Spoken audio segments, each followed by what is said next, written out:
Inicialmente, nós gostaríamos de falar um pouco sobre a palavra desafio, que é uma palavra de muitos significados, e dependendo do contexto em que ela é utilizada, ela muda de sentido.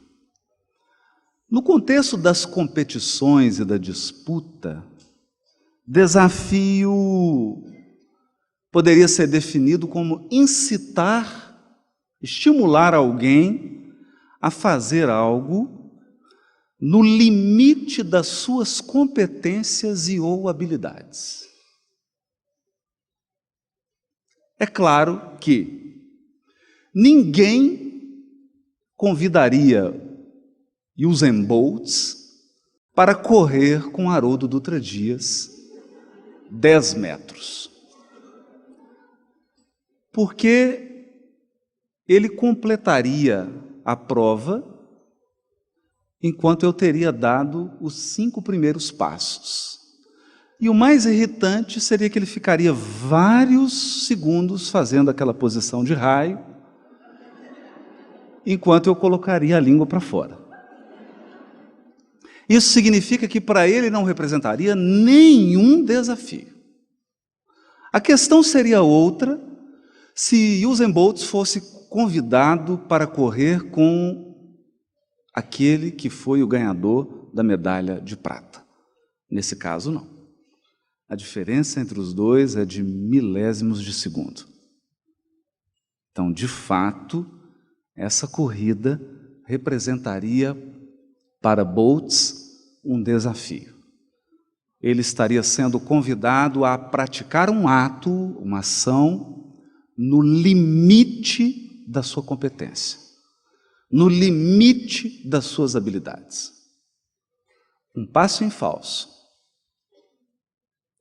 um cálculo mal feito, e a medalha de ouro iria parar nas mãos do seu concorrente. Mas, convenhamos, poucos de nós aqui são atletas e corredores de 100 metros. A palavra desafio também, dentro desse contexto de desafiar limites, pode também ser entendida no campo dos mortais, todos nós. Então, desafio seria aquele conjunto de circunstâncias, de situações, de obstáculos que pedem de nós autossuperação. Um esforço não comum, ou até mesmo incomum, para que possa ser superada essa situação, esse obstáculo e essa circunstância.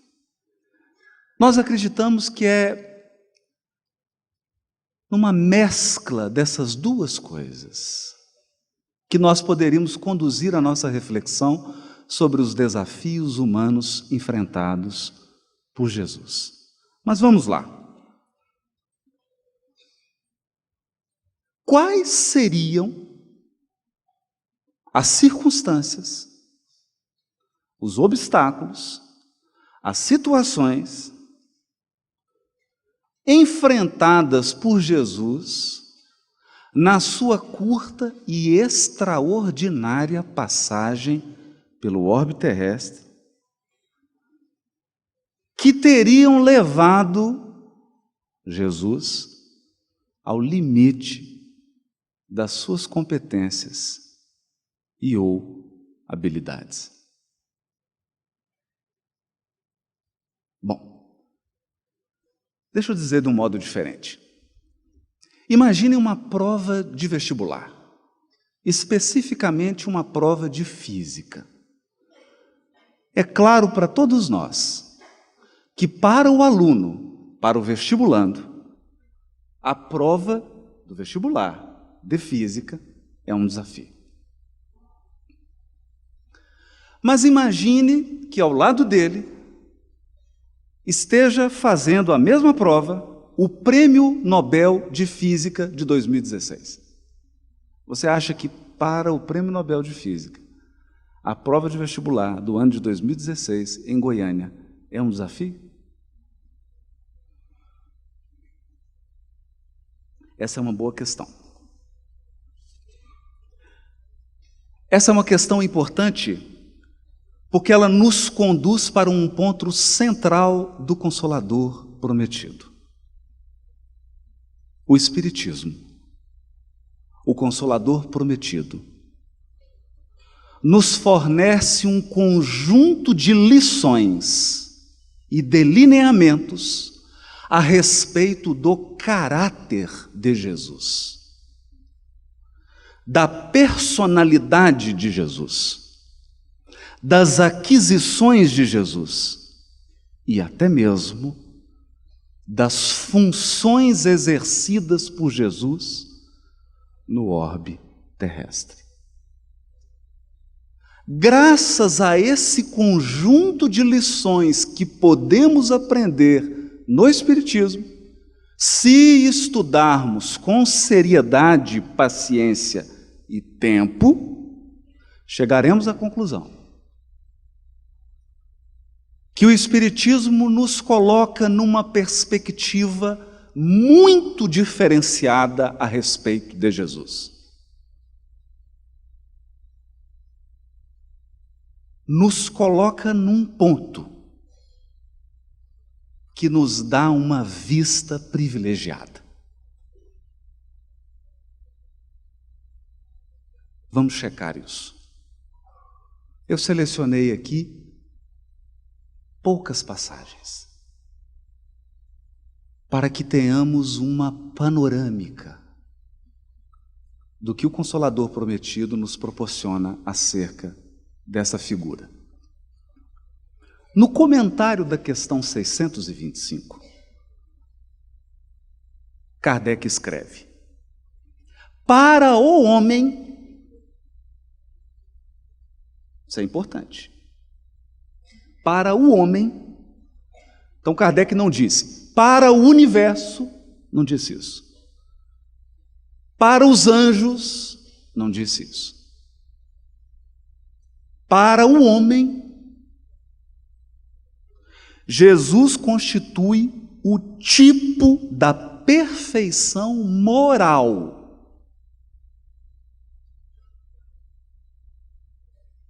que a humanidade pode aspirar na Terra. Se a humanidade aspirar ao mais alto patamar da perfeição moral que um ser humano possa imaginar, que ele possa cogitar, essa perfeição moral está condensada, está encarnada em uma pessoa, Jesus, o Cristo. Ele é o nosso horizonte máximo. O Cristo é o horizonte moral da humanidade terrena. É isso que Kardec está dizendo. E ele prossegue. Deus nos ofereceu Jesus como o mais perfeito modelo. E a doutrina que Jesus ensinou é a expressão mais pura da lei do Senhor. Não disse a única expressão da lei do Senhor, a exclusiva expressão da lei do Senhor. Kardec disse, a mais pura expressão da lei divina. Segue o codificador. Porque sendo ele o mais puro de quantos têm aparecido na terra, o Espírito de Deus o animava. O que levou ilustres pensadores do Espiritismo a dizerem, traduzindo as palavras de Kardec, Jesus é, foi e será para nós o médium de Deus. Não é pouco. Quanto aos que, pretendendo instruir o homem na lei de Deus, o têm transviado, ensinando-lhes falsos princípios, isso aconteceu por haverem deixado que os dominassem sentimentos demasiado terrenos. Sentimentos demasiado terrenos. Espíritos encarnaram com a missão de instruir comunidades, povos, em uma determinada época, mas foram tomados pelas circunstâncias materiais, terrenas, de costumes, de língua, de hábitos, da sua cultura, e isso deturpou a mensagem que traziam do mundo espiritual. Então você não tem uma mensagem 100% pura. Tem um percentual de impureza. Por terem confundido as leis que regulam a condição da vida da alma com as leis que regem a vida do corpo. Basta um olhar ligeiro nos livros das tradições religiosas da humanidade e nós veremos várias regras sanitárias. O que comer, o que não comer, o que lavar, o que não lavar, quando lavar, por que lavar, como lavar. Percebe? Coisa que hoje a Anvisa faz por nós. A Anvisa adverte, é proibido trazer alimento de Portugal. Não é? E aí você tem que deixar o bacalhau, o azeite, se for pego. Normas sanitárias. Só que essas normas integravam livros religiosos da humanidade, até hoje. E são observadas e são lidas como regras da alma. Então é curioso, porque nós ficamos imaginando um espírito que não tem mais a forma física lendo um livro religioso da terra. Lavar as mãos, ele não tem mais mão. Fica confuso. Porque a regra não se aplica. Percebe? Muitos hão apresentado como leis divinas simples leis humanas, estatuídas para servir às paixões e dominar os homens. Esse é o comentário da questão 625. Bom, e a própria questão 625, não podemos deixar de citar, qual o tipo mais perfeito que Deus tem oferecido. Tem oferecido porque não foi aceito ainda.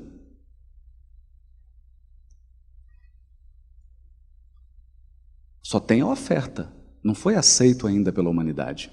O tipo mais perfeito que Deus tem oferecido ao homem para lhe servir de guia e modelo, e a resposta é Jesus.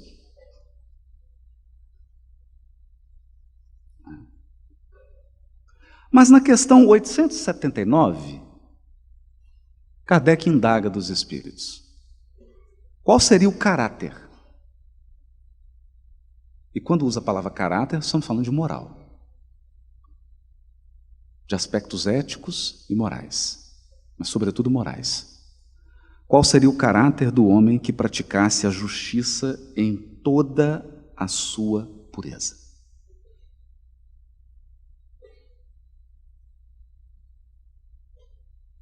E os espíritos respondem: seria o caráter do verdadeiro justo.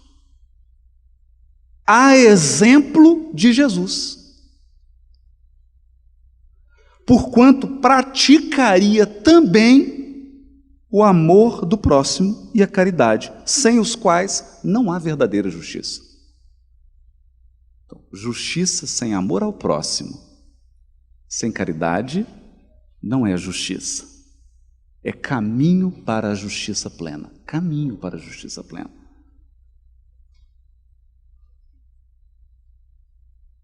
Então, vejamos que, até agora, o que nós aprendemos sobre Jesus aqui? Sobre o caráter dele. Qual que é o caráter de Jesus? Ele é o verdadeiro justo. Ele praticou a justiça na sua maior pureza. A sua doutrina expressava, ou era a expressão mais pura da lei de Deus. o Espírito de Deus o animava. Então, Deus falava por ele, agia por ele, dado o grau da sua pureza espiritual.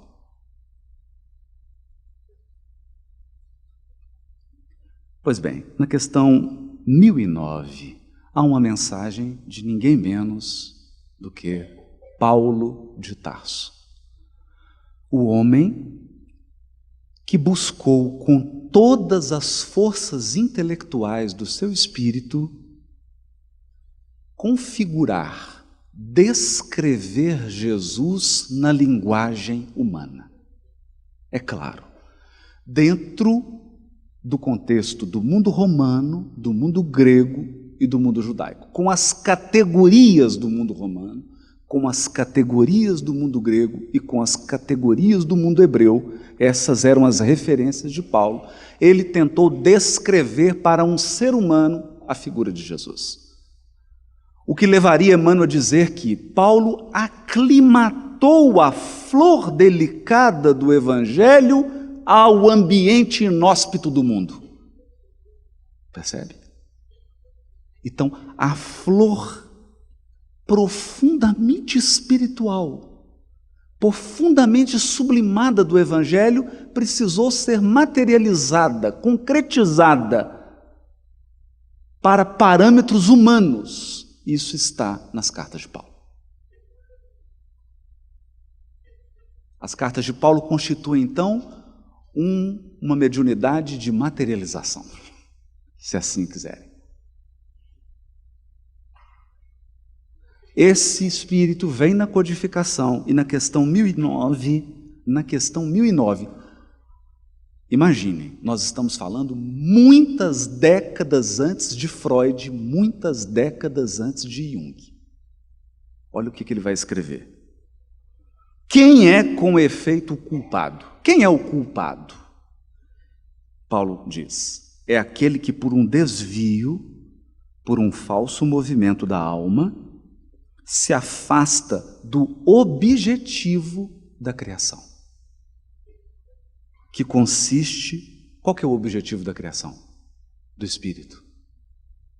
Ele vai dizer, no culto harmonioso do belo, do bem. Culto harmonioso do belo e do bem. Esse é o objetivo da criação. Culto harmonioso do belo e do bem. Idealizados pelo arquétipo humano. Paulo usa a palavra arquétipo muito antes de Jung. Pelo arquétipo humano, pelo homem tracinho Deus, Jesus Cristo. Então Jesus é o arquétipo do verdadeiro ser humano. Jesus é o projeto original do ser humano. Quando a espécie humana surge na face da terra, o projeto de Deus é um ser humano igual a Jesus. Mas aí tem uns probleminha aí de execução do projeto. Bom, nada que não possa ser corrigido. Está em correção.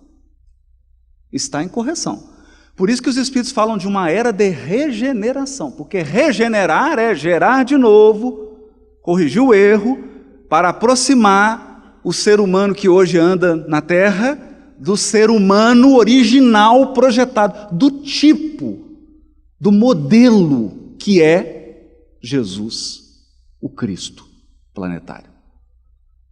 Ele é o arquétipo do ser humano. Palavras de Paulo. Mas na Revista Espírita, de fevereiro de 1868, no item Os Espíritos Marcados, número 3, os Espíritos vão dizer para Kardec, os Messias, o que é Messias? Porque Cristo, em grego, é Messias em hebraico. Né? Significa o enviado, o ungido, alguém que foi empossado em uma função. A gente imagina que Messias é um adjetivo, Não, Messias é um cargo. E o que é um cargo? Um cargo é um conjunto de atribuições conferidas a alguém. Por isso o Messias era um ungido. Derramava-se um óleo sobre ele, sobre a cabeça dele, porque era o ato de posse. Aí ele tomava posse e começava a exercer as suas atribuições. Então aqui os Espíritos vão esclarecer. Os Messias, seres superiores, chegados ao mais alto grau da hierarquia celeste, depois de terem atingido uma perfeição que os torna infalíveis daí por diante. Infalíveis e acima das fraquezas humanas, mesmo na encarnação.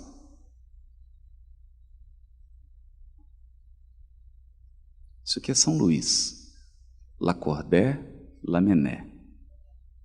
Eles estão dizendo que Messias é aquele ser que atingiu um tão alto grau de perfeição, que mesmo encarnado, ele está acima das fraquezas humanas.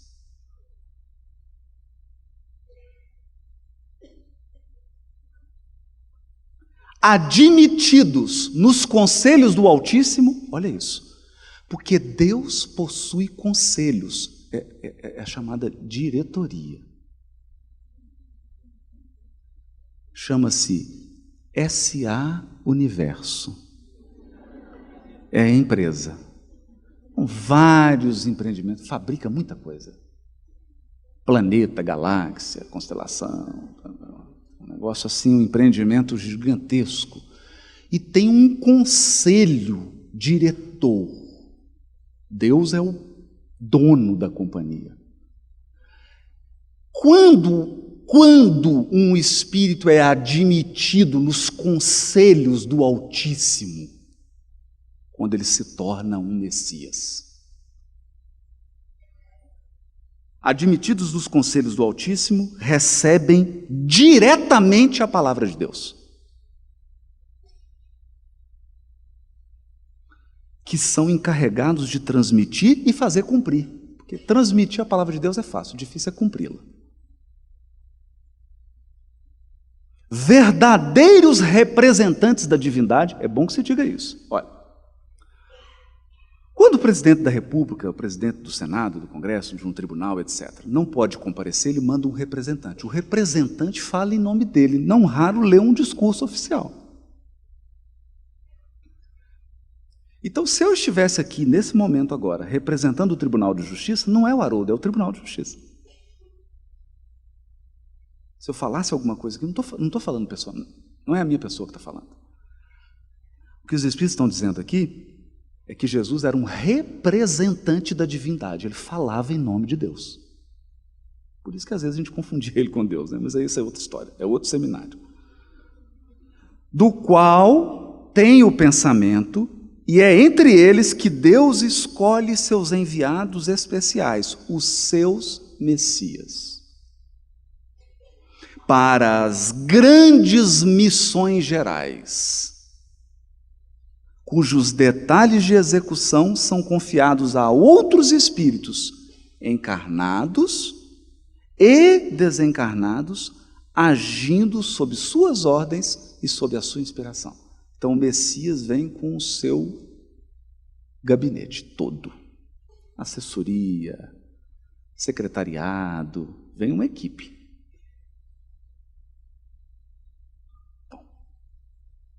E você deve estar pensando assim, qual que é o tema mesmo?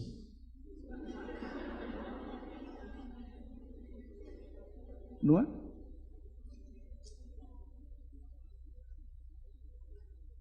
O tema é os desafios humanos enfrentados por Jesus. Então,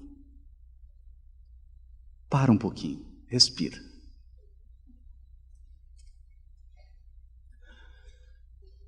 Tenta imaginar, depois de tudo que eu li. Porque o que eu li aqui é o paradigma espírita sobre Jesus. Entenda, nós não estamos desmerecendo nenhum outro paradigma. Nós não estamos confrontando com nenhum outro paradigma. Estamos apenas apresentando o paradigma espírita. Apenas. Esse é o paradigma espírita. Vejam que eu citei apenas textos da codificação. Tenta imaginar uma situação, uma circunstância, um obstáculo que tenha levado Jesus ao limite das suas habilidades.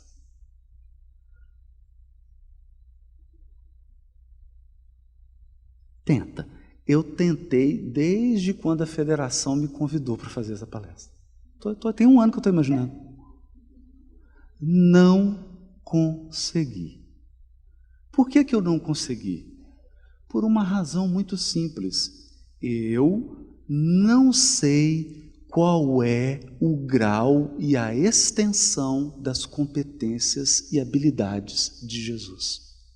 E eu duvido que exista algum encarnado que o saiba.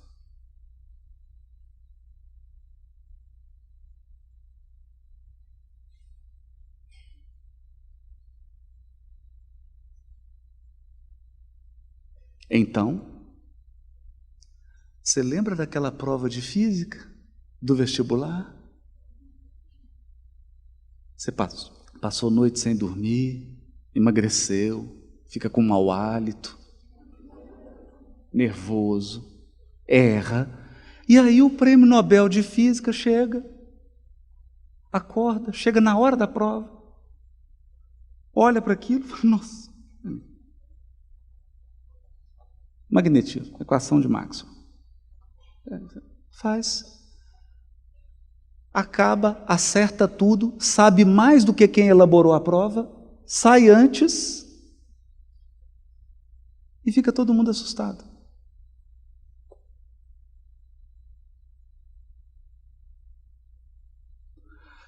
O que nos chama a atenção na Revista Espírita é, quando vai descrever os Messias, diz assim, chegados a um tão alto grau de perfeição que se tornam infalíveis daí por diante, acima das fraquezas humanas, mesmo quando encarnados. Então, você acha realmente que enquanto Jesus esteve encarnado, alguma situação ocorreu a ele que o levou ao limite? Você acha que se o Usain Bolt fosse correr comigo, eu levaria ele ao limite? Só se for da paciência.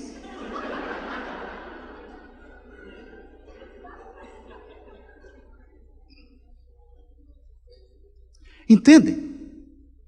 Mas essa é uma questão muito relevante, porque se nós não olharmos para Jesus desse ponto de vista, nós corremos um risco enorme. Diminuí-lo, ou pior, colocá-lo do nosso tamanho. Então, todos que tentaram escrever para Jesus, queriam assim, eu não consigo ficar sem uma namorada, então eu tenho que casar Jesus. Porque se Madalena passasse perto de mim, eu não ia resistir. Então eu tenho que casar Jesus com Madalena. Então nós projetamos em Jesus, como numa tela, todas as nossas fragilidades e limitações humanas. Como se ele devesse ostentar as nossas imperfeições para ser solidário a nós. Ok, eu acho que essa parte está esgotada. Mas será que realmente eu estou colocando a questão numa perspectiva adequada para o tema do congresso? Não. Não. Colocar a questão nesses termos não é abordar o assunto de maneira adequada. voltemos ao Prêmio Nobel de Física. Ok. Ele chega na prova do vestibular, faz aquilo, em 15 minutos, fica todo mundo olhando, até quem elaborou a prova, fala, ele resolveu de um jeito que nem eu imaginava que era possível, mas tudo bem, resolveu. Mas e se o Prêmio Nobel de Física resolver ajudar os vestibulandos a passarem no vestibular de Física?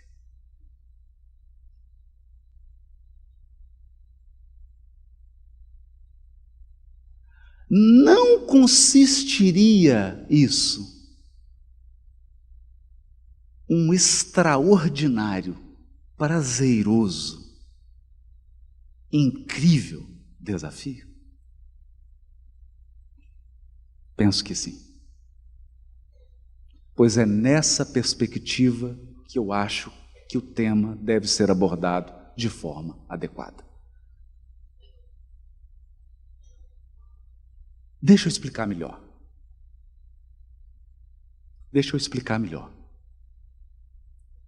Jesus está na cruz.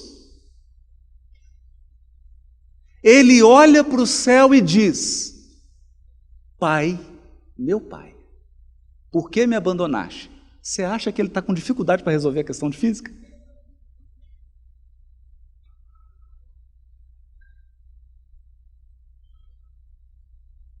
Você realmente acredita nisso? Ele está com medo de desencarnar?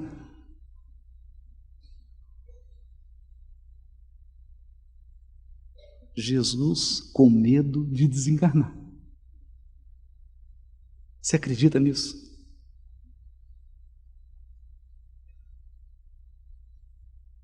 É um enfoque equivocado. Esse é um enfoque equivocado. O enfoque deveria ser: o que ele está querendo me ensinar com isso? O diabo foi tentar Jesus. Você acha que realmente o diabo está tentando ele?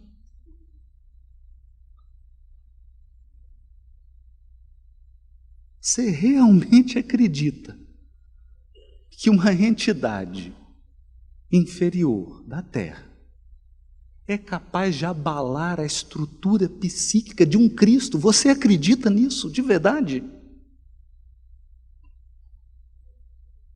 Então você acha que realmente a tentação é para Jesus? Você acha que quando o Prêmio Nobel de Física, diante dos seus alunos, agora que ele admitiu, vem cá pessoal, eu vou ajudar vocês. Qual que é a questão que vocês estão com dificuldade aí? Ih, professor, eletromagnetismo. Qual que é a questão? A questão é essa. Vem cá, eu vou resolver. E aí ele vai para o quadro e começa a resolver. Você acha que o problema é para ele?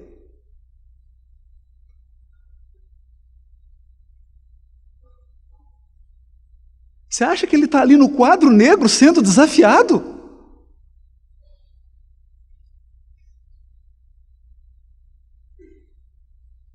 Ou o desafio dele é me levar até ele? Eu gostei dessa ideia.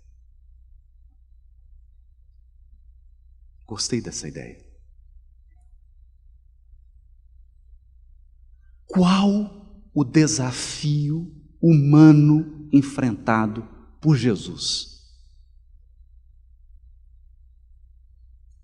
Se você me perguntar isso agora, eu hoje te respondo: o desafio enfrentado por ele há 2000 anos atrás e hoje é me tornar, eu, Haroldo, como ele. É um grande desafio.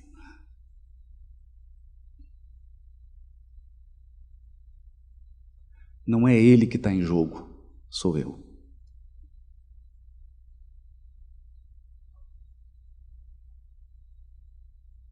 Bom, a partir dessa perspectiva, a questão fica interessante. Fica bastante interessante. Já que nós não podemos quantificar, muito menos qualificar as competências, as habilidades e as inteligências de Jesus?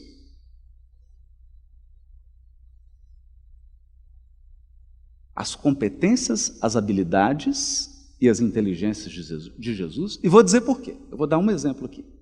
Por que nós não somos capazes de fazer isso? No último dia de vida de Francisco Cândido Xavier, de vida como encarnado, porque ele está vivo, viu, gente? A morte não existe. Né, Desi? Está vivo. No último dia, ele ligou para um amigo que eu tenho a grata satisfação de encontrar todo abril, lá na casa do Chico, no aniversário, que a gente vai lá fazer o evento, comemorar o aniversário. Era o homem que fazia a barba do Chico. Ele gostava de fazer com navalha, do jeito tradicional, né? Rente, justa. Ele, de manhã, me disse a donda. Ele acordou, separou um terno bonito, sapatinho, aqueles molinhos, novo, ajeitou tudo, e ela ficou só olhando, falou, sabe como o Chico vai sair? Não conseguia nem andar mais. O Chico vai para onde? Ele ligou para esse companheiro e disse assim, fulano, eu preciso que você venha aqui fazer minha barba. Ele falou assim, mas Chico, eu não estou em Uberaba. Eu chego depois do almoço, e aí então eu vou, almoço e faço a sua barba. Meu filho, aí já será tarde demais.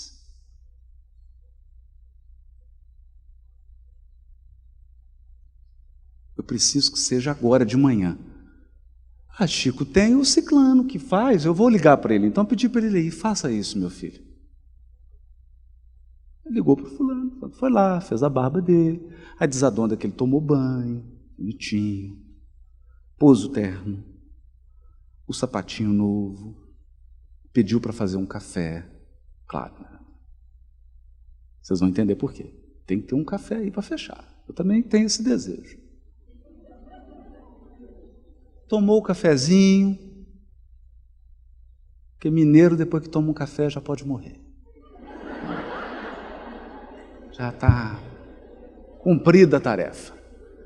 Tomou o cafezinho, deitou na caminha dele, banhozinho tomado, barba feita, cabelinho arrumado. Sabe para quê? Para não dar trabalho para ninguém. Pôs a mãozinha no peito, suspirou e disse assim, graças a Deus, e desencarnou.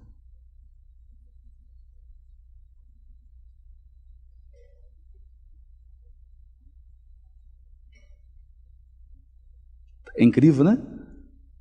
Pensa em Jesus. Está achando muito? Pensa em Jesus.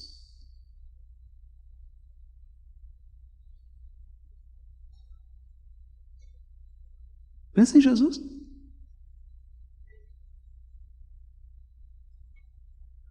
Me recordo que o primeiro encontro de mocidade que eu fui em Ituiutaba, lembra disso, Calci? Os encontros tinha ali o Ituiutaba, né? Cometrim.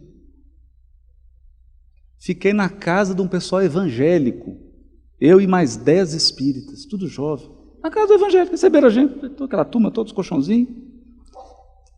A cidade inteira recebia.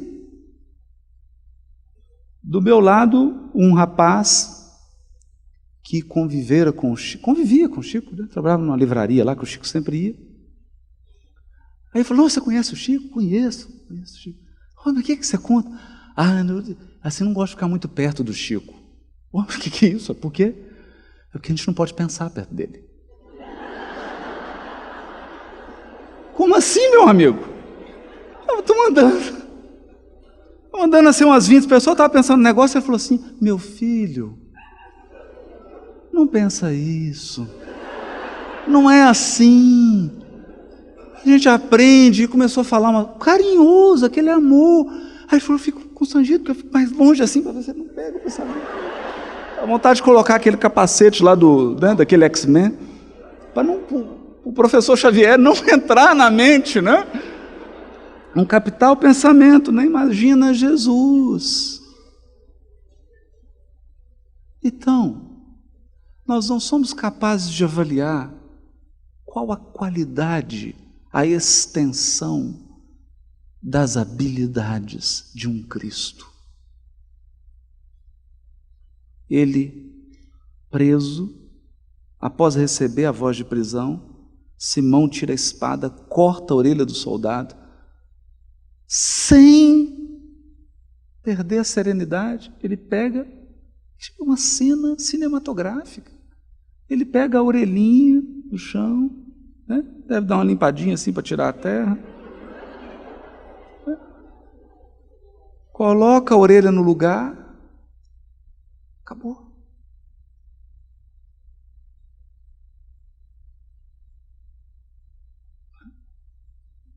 Bom, então, o que é proveitoso para nós nesse tema de hoje? O que é proveitoso para nós? E se você imaginar, olha, eu vou pedir para você um grande esforço agora. Imagine que Jesus é o guia da humanidade. Faz uma força. Imagina que Ele é o guia. Se Ele é o guia, Ele quer te conduzir para um lugar que não é físico. É um lugar dentro de você mesmo.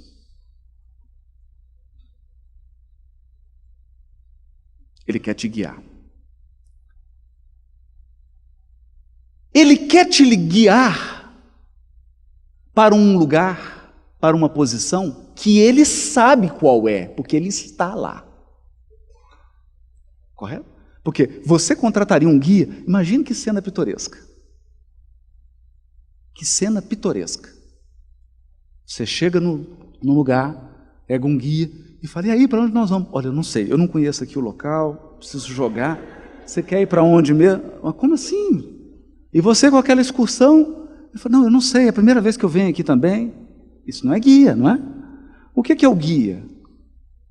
O guia chega, nós vamos em tal lugar bonito, depois vamos passar em tal lugar, vocês vão ver isso. Aí enquanto você está passando, não é assim? Esse prédio aqui foi construído em 1800 e não sei o quê, e aqui morou não sei quem.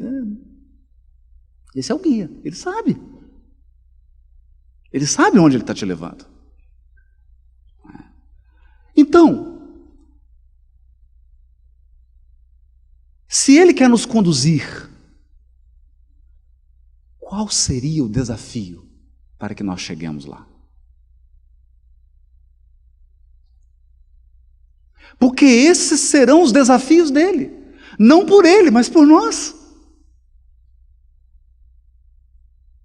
Ele tem um plano. Ele tem um projeto para cada um de nós aqui. Jesus te ama. Né? Tem um projeto. Mas o desafio, adivinha, é você. Então eu escolhi aqui algumas áreas. Poderia ter escolhido mais? Poderia, mas o tempo não permite. Então tive que selecionar. Selecionei algumas assim que me parecem vitais. Você poderia ter selecionado outras, não tem problema. A ideia aqui é que você saia e pense nisso e selecione outras áreas e reflita sobre isso. Porque a proposta aqui é que essas áreas selecionadas sirvam apenas de modelo para guiar o raciocínio. Algumas áreas.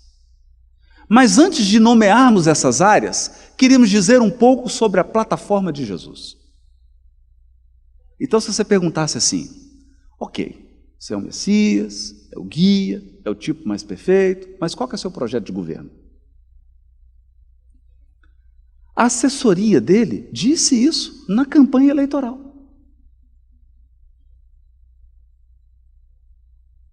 Disse isso, está em Lucas, capítulo 2, versículo 14. Qual que é a plataforma do Cristo? Os anjos disseram que são seus assessores, seus secretários. Imagina o dia que a gente tiver um secretariado só espírito puro, hein? Glória a Deus nas alturas. Primeiro item. Paz na terra. Terceiro item. Boa vontade para com os homens.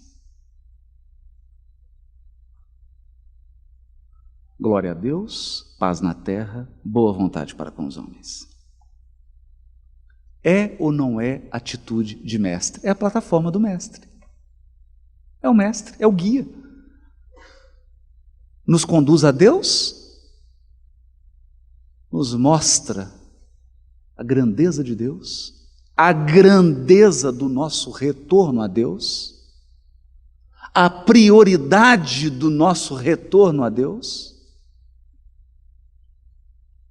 a importância dessa jornada ser feita em paz, conosco e com os outros, e um pouco de paciência com a gente, porque somos alunos assim, mais difíceis. Somos alunos mais difíceis.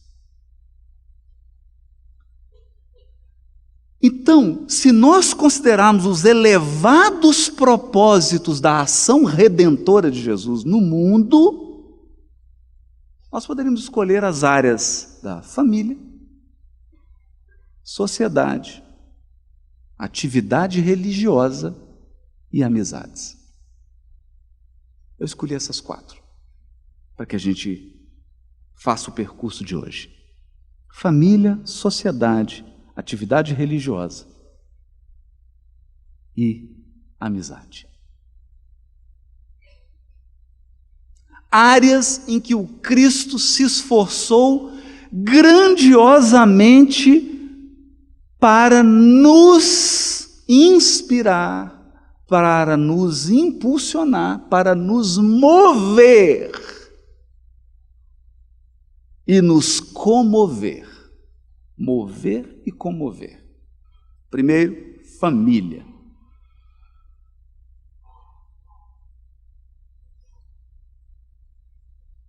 Há uma cena no capítulo 2 do livro Boa Nova que é extremamente relevante. Maria, como toda mãe, não importa se é uma mãe, se é anjo, se é uma mãe mais imperfeita, mãe é mãe. Maria foi ao templo, porque Jesus já estava saindo da infância e caminhando para a idade da maioridade judaica, que devia girar em torno de 12 a 14 anos. Ela, então, preocupada com o filho, faz o quê? Pede um cargo em comissão. Vai ao templo, movimenta alguns relacionamentos no templo, afinal de contas, a prima dela era casada com o sacerdote. Então, ela tinha conhecimentos no templo. Conseguiu um lugarzinho, uma bolsa de estudo para Jesus. Quem sabe já um estágio de menor aprendiz. E, considerando as características, as habilidades da criança, do jovem, um emprego já garantido no tribunal, no sinédrio. Então, já encaminhou. E ela volta tão feliz, porque ela tem uma resposta assim positiva. Não, traz a criança, ele já conversamos com ele aqui, o menino é inteligente mesmo. Menino inteligente esse. Até conversou com a gente. Traz ele aqui, vamos conseguir um lugar. E ela veio feliz, feliz. Quando ela chega em casa, diz Humberto de Campos, Jesus estava na porta.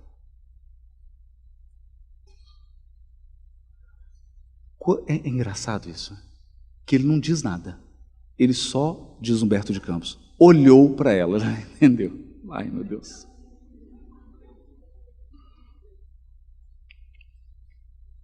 Ele diz assim, olha a pergunta que Jesus faz para Maria. Mãe, Acaso eu não tenho testemunhado a minha comunhão com Deus?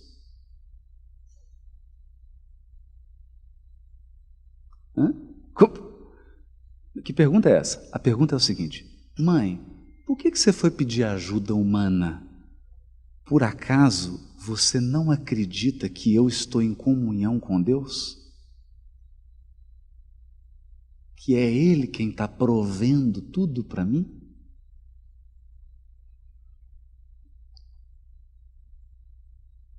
Ela já entendeu, e aí fala: não, meu filho, é porque eu fico preocupado com o seu futuro. É papo de mãe, né?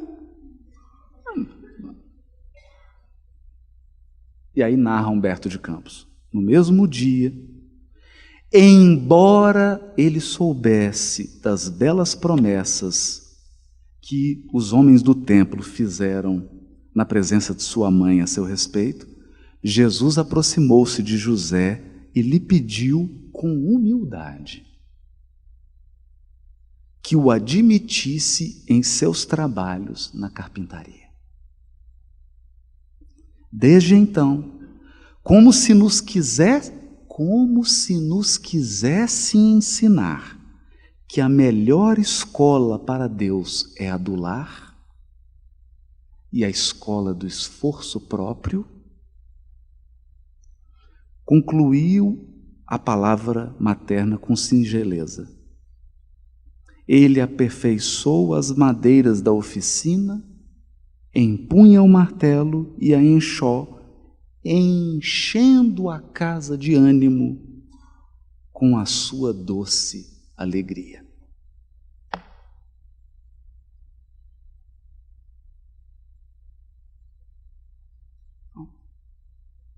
Carpinteiro.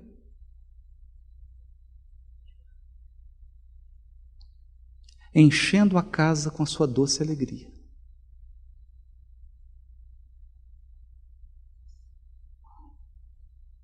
Agora, em Mateus 12, 48 e 50, tem a cena em que os discípulos dizem: mestre, sua mãe e seus irmãos estão aí fora te chamando. Ele diz assim: quem é minha mãe? Quem são meus irmãos? Isso é muito engraçado, que uma vez o Divaldo me contou que ele acabara de fazer uma palestra, chegou um homem completamente embriagado. E ele chegou para o Divaldo e falou assim: Divaldo, Jesus era alcoólatra.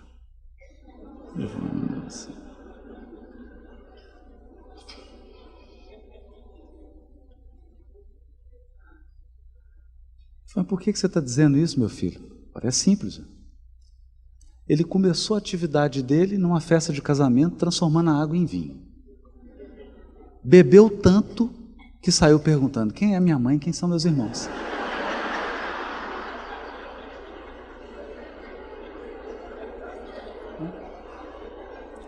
É o exemplo típico do que a gente faz quando estuda o Evangelho. Projeta em Jesus as nossas imperfeições. Projeta em Jesus as nossas limitações. É claro que isso aqui é uma lição que ele está dando. Quem é minha mãe? Quem são meus irmãos? Pois todo aquele que faz a vontade de meu Pai que está nos céus, esse é meu irmão e irmã e mãe. Ele não falou pai. Pai só um. Pai, Criador. Mas essas posições relacionais se alteram pela afinidade. Ou seja, Jesus trouxe então ao mundo a ideia da família universal. Lição que até hoje a humanidade não aprendeu. Eu não preciso nem citar sobre política externa hoje para que a gente entenda isso. Que não aprendemos ainda essa lição da família universal. Mais adiante, João 19, 27, essa cena é linda. Ele está na cruz nos últimos momentos. E embaixo está a mãe, o anjo do sofrimento, puro. Puro. O arquétipo da mãe. E do lado João. A seguir diz ao discípulo: eis aí a tua mãe. Desde aquela hora, o discípulo recebeu Maria em sua própria casa. Bom, o que é o desafiador aqui, então? Sabe o que é desafiador? É equilibrar o sentido de universalidade com o afeto particular que nós devemos aos familiares. Esse é o desafio.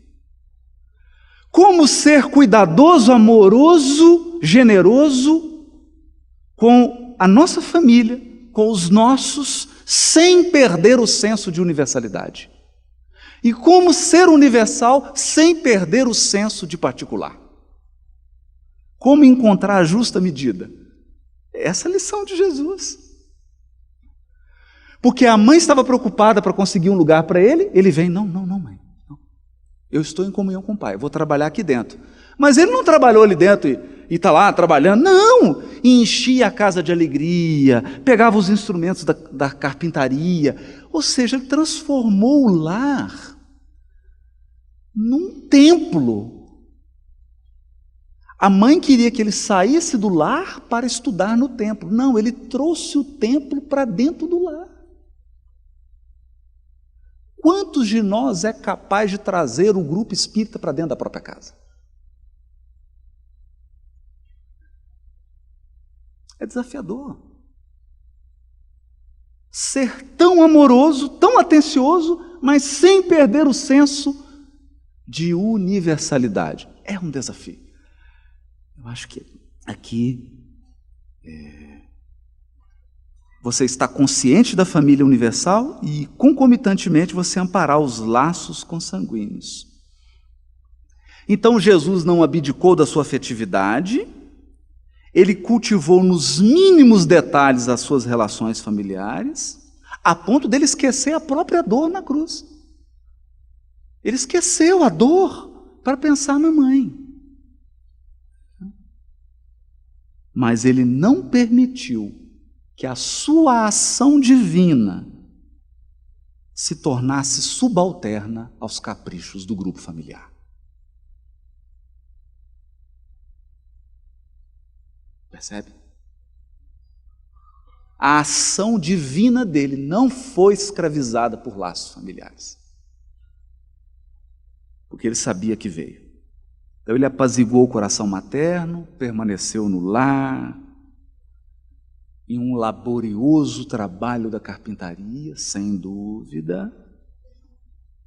Não se esqueceu de socorrê-la nos momentos finais, mas ele estava ciente do valor inigualável da mensagem que ele trazia do próprio Deus.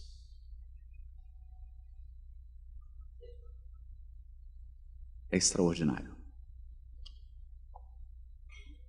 No tocante à vida em sociedade, Mateus capítulo 22, versículo 21.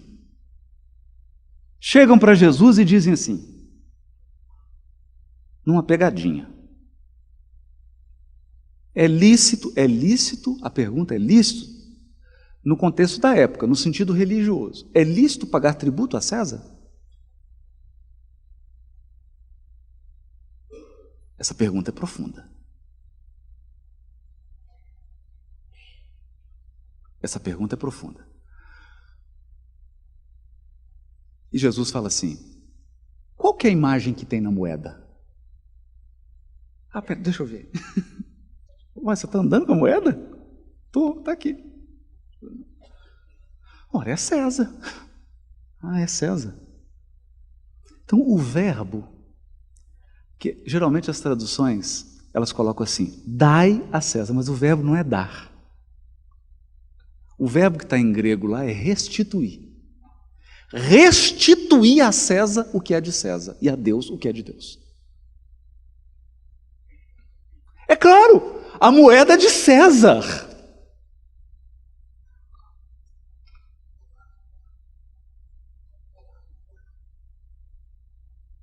A sua nacionalidade é do Brasil. Foi a pátria que te deu a nacionalidade.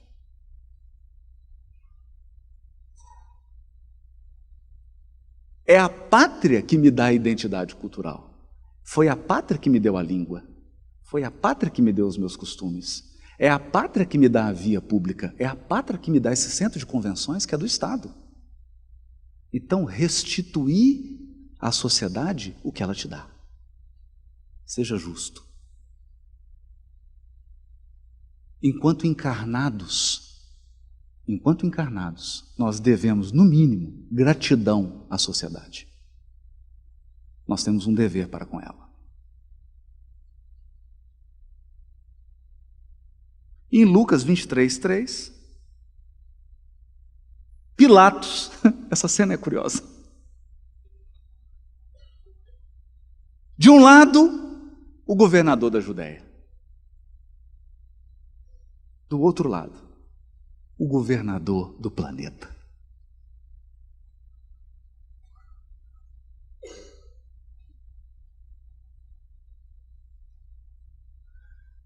Imaginem se fosse a gente. Você é o governador do planeta e ele o governador da Judéia. Pessoal, fica na sua, quem manda aqui sou eu. Não é assim? Quem manda aqui sou eu. Você sabe com quem você está falando? Governador espiritual do planeta? Mais respeito comigo? Não. Pilatos o interrogou dizendo: tu és o rei dos judeus? Olha que pergunta maliciosa. O governador da Judéia era ele, Pilatos. É claro. Que pergunta capciosa é essa? Por acaso é você o rei dos judeus? Jesus diz a ele: tu dizes. Não tem confronto.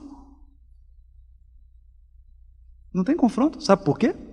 Porque Jesus tinha plena consciência de que Pilatos não seria o governador da Judéia se não estivesse nos desígnios do Altíssimo. Ninguém exerce um poder sobre a terra se a providência divina não o permitir.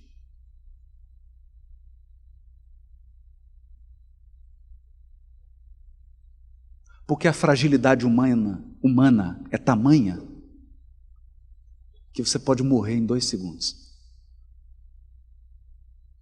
De um AVC, de uma infecção, de um ataque cardíaco, de um acidente, etc, etc. Jesus sabia que estava diante do governador da Judéia, empossado por Deus. Eram os desígnios do Todo-Poderoso que colocou o Cristo planetário sob as ordens daquele homem. E Jesus obedeceu. Obedeceu em respeito a Deus. Não houve insulto, não houve disputa, não houve desconsideração, ele respeitou.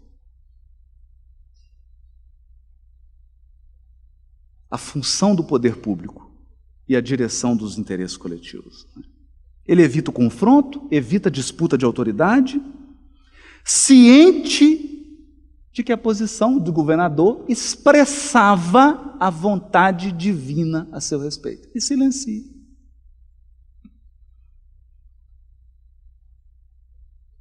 Silencia. Aconselha a pagar o tributo, cumpre todas as ordenações desde o instante inicial, porque quando vai para ser batizado por João Batista diz, mas João Batista não era bobo, né? Alguns ali enxergavam, eram poucos, mas enxergavam. João Batista diz assim: mas eu que tenho que ir até você e você vem até mim.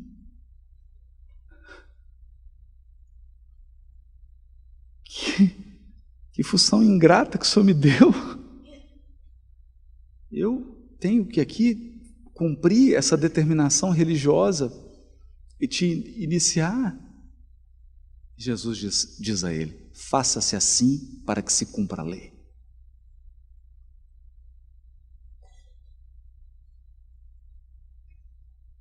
Não tem jeitinho. O governador espiritual do orbe cumpriu a lei.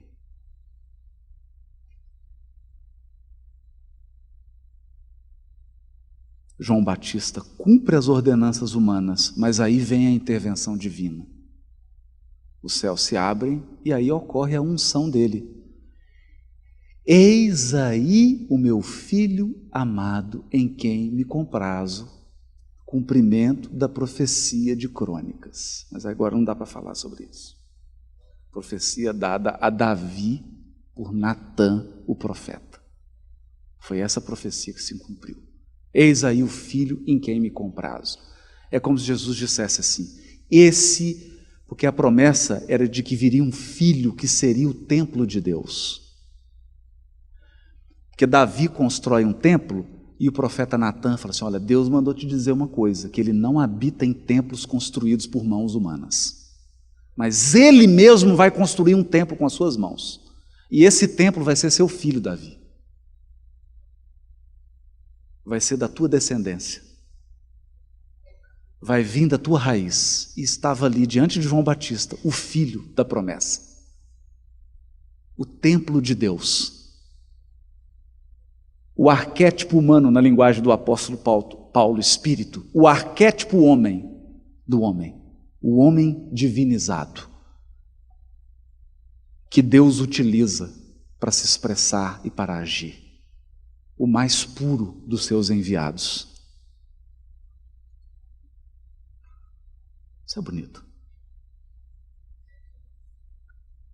E no que diz respeito às atividades religiosas, é preciso um cuidado aqui. Muito cuidado aqui. No capítulo 7, versículo 14 do Evangelho de João, está dito assim, Jesus subiu ao templo, já em meio à festa, e ensinava. Porque havia uma determinação de que os homens no sexo masculino, precisavam fazer a peregrinação para Jerusalém durante as 3 grandes festas. Jesus vai e ensina na festa. Em João 4,45 diz assim, portanto, quando veio para a Galiléia, os galileus o receberam, porquanto tinham visto tudo quanto fizera na festa em Jerusalém, pois também eles foram à festa. Jesus cumpriu aquele costume, foi lá na festa. Okay. O que nós estamos percebendo aqui? Não há ataque, crítica e censura de Jesus a costume piedoso, a costume sincero. Quando você está numa prática religiosa, sincera, honesta, porque você se sente bem. A pessoa diz, olha, eu me sinto, é tão bonito, né? Porque uma vez eu conversava com a Ilha e com o pastor Enéas, né? E ambos compartilham comigo de muitas coisas, né? Algumas que eles não podem nem dizer. E a Ilha disse assim, mas eu me sinto bem sendo freira. Ali está a minha comunidade. E o Enéas me diz, ali na comunidade evangélica, eu me sinto realizado. É ali no culto do louvor que eu me sinto pleno. Então, Jesus em nenhum momento do Evangelho acusa, aponta o dedo e censura prática religiosa pura e sincera. Ele respeita, não só respeitou, como ele ele cumpriu. Entende? Então, se Jesus entrasse hoje na sua casa espírita, está lá, ele podia estar lá na fila do passe. E você está lá assim, oi Jesus, falaram que eu tomar o passe aqui, diz que todo mundo está na reunião pública, tem que tomar o passe, eu entrei na fila do passe, mas o senhor? Sim, estamos na fila do passe, qual que é o problema?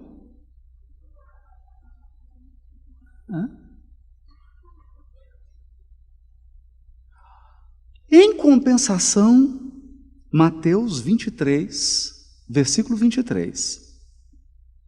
Aí nós vemos o mestre, com toda a energia do seu espírito puro. Ai de vós, escribas e fariseus, hipócritas, que pagais o dízimo da hortelã, do endro e do cominho, e deixam as coisas mais importantes da lei: a justiça, a misericórdia e a fé.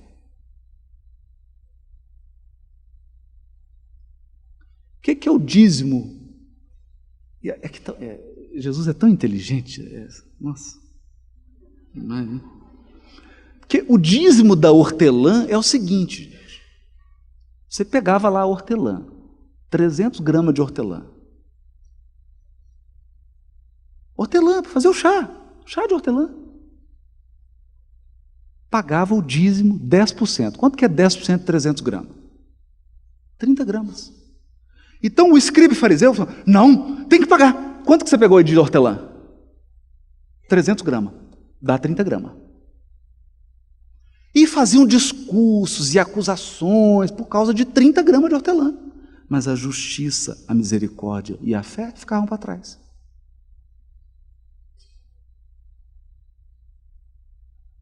Eu tenho medo disso acontecer com o Espiritismo e com a gente. Morro de medo disso acontecer. Morro de medo.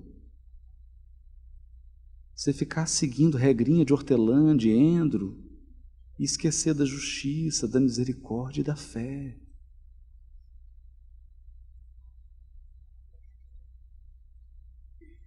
Então, na relação de Jesus com a atividade religiosa, ele respeita a crença sincera, mas ele adverte contra a hipocrisia.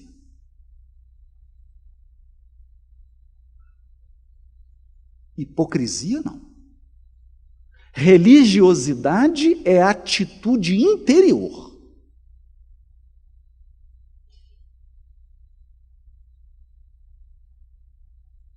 Interior.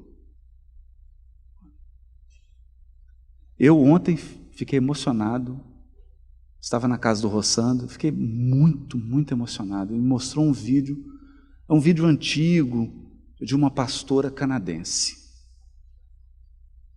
É impressionante assim. Ela chega na igreja e aí ela vai receber o Espírito Santo.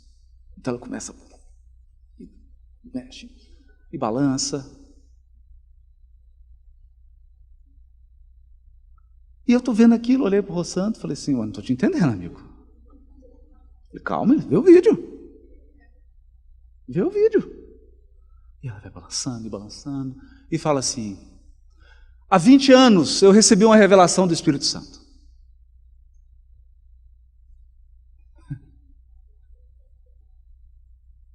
E a revelação é que não seria a minha geração.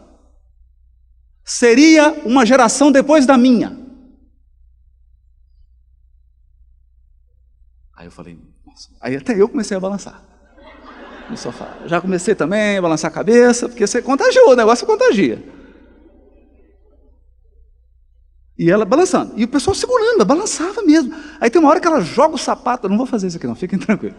Joga o sapato voa. Eu falei: gente, que coisa impressionante. E ela começa: porque meu filho sofreu um acidente.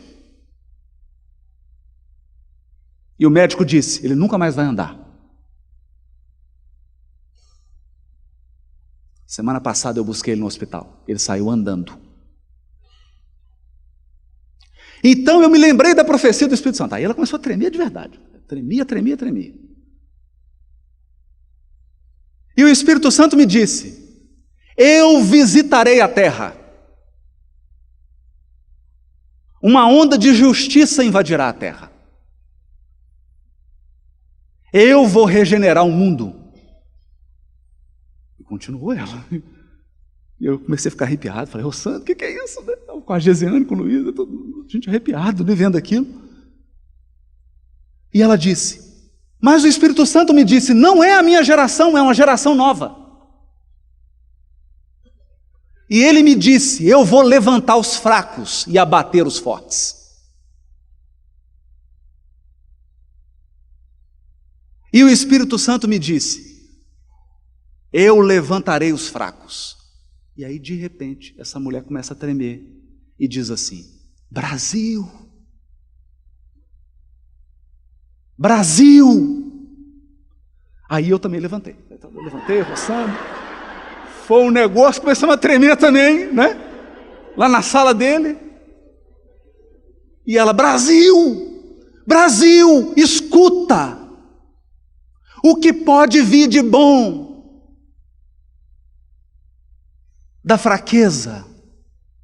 O que pode vir de bom da ruína? Escuta, Brasil, eu vou levantar os fracos. Aí eu já estava pulando, acabou o vídeo. Já estava, percebe? Então, você vai ficar preso nos tremelique dela? Você vai ficar preso porque ela chutou o sapato voou, e duas pessoas segurando. Eu não estou nem prestando atenção nisso, para mim você podia ficar plantar bananeira. O que eu tenho medo é de um espiritismo sem espírito. De um espiritismo de doutores da lei.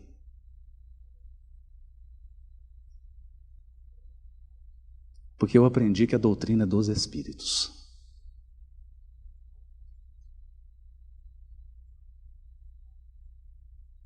É dos espíritos. E foi preciso uma pastora do Canadá para me lembrar da missão do Brasil.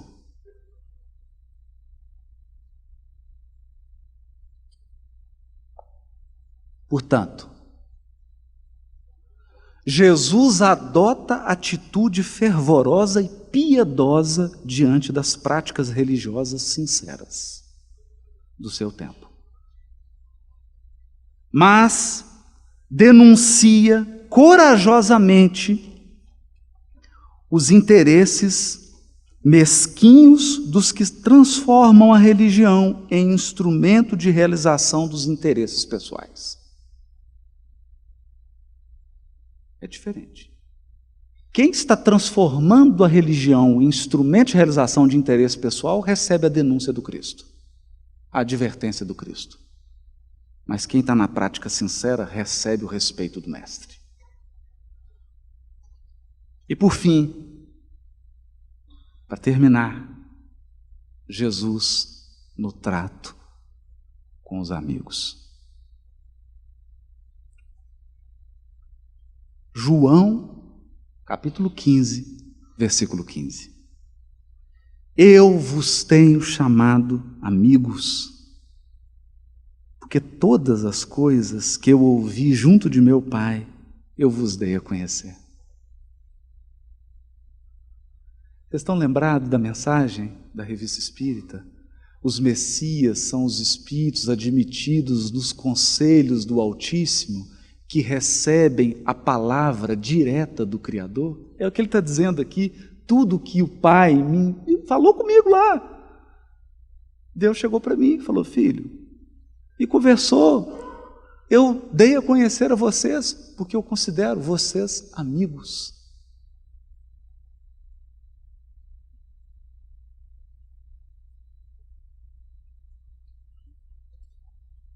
No livro Boa Nova, capítulo 12, Jesus diz para Simão Pedro: Simão, os afetos da alma são laços misteriosos que nos conduzem a Deus. Os afetos da alma são laços misteriosos que nos conduzem a Deus. Saibamos santificar a nossa afeição, proporcionando aos nossos amigos o máximo de alegria. Seja o nosso coração uma sala iluminada, onde eles se sintam tranquilos e ditosos.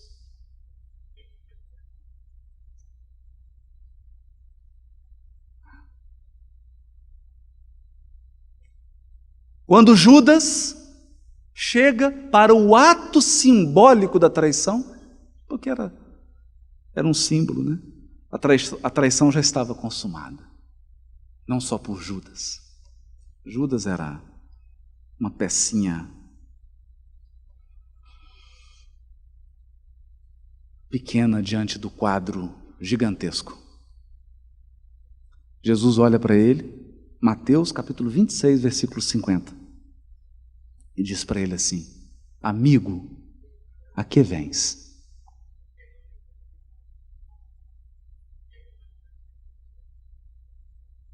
Será que Jesus não sabia?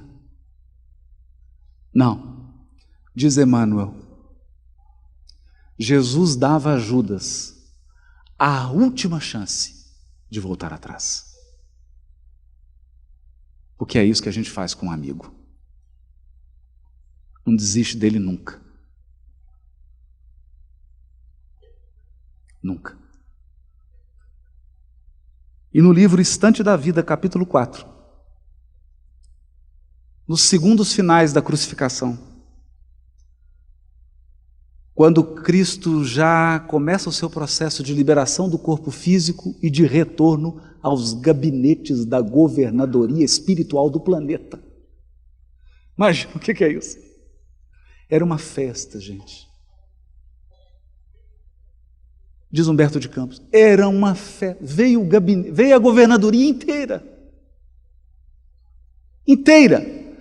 Eram anjos cantando, anjos passando bálsamos espirituais nas feridas, anjos acariciando o mestre, preparando ali, anjos da justiça, anotando os envolvidos no processo. Quando um anjo aureolado de intraduzível esplendor apareceu, solitário, descendo do império magnificente das alturas, enlaçou o busto do inesquecível supliciado, com inexcedível carinho, e colou por um instante o ouvido atento em seus lábios, que balbuciavam de leve. Jesus pronunciou algo que os demais não escutaram distintamente. O mensageiro solitário desprendeu-se então do lenho duro, revelando olhos serenos e úmidos. O anjo chorou. Chorou. E de imediato, esse anjo desceu do monte ensolarado para as sombras que começavam a invadir Jerusalém, procurando Judas a fim de socorrê-lo e ampará-lo. Era o anjo da caridade. Foi o último pedido de Jesus. Ampara meu amigo que me traiu.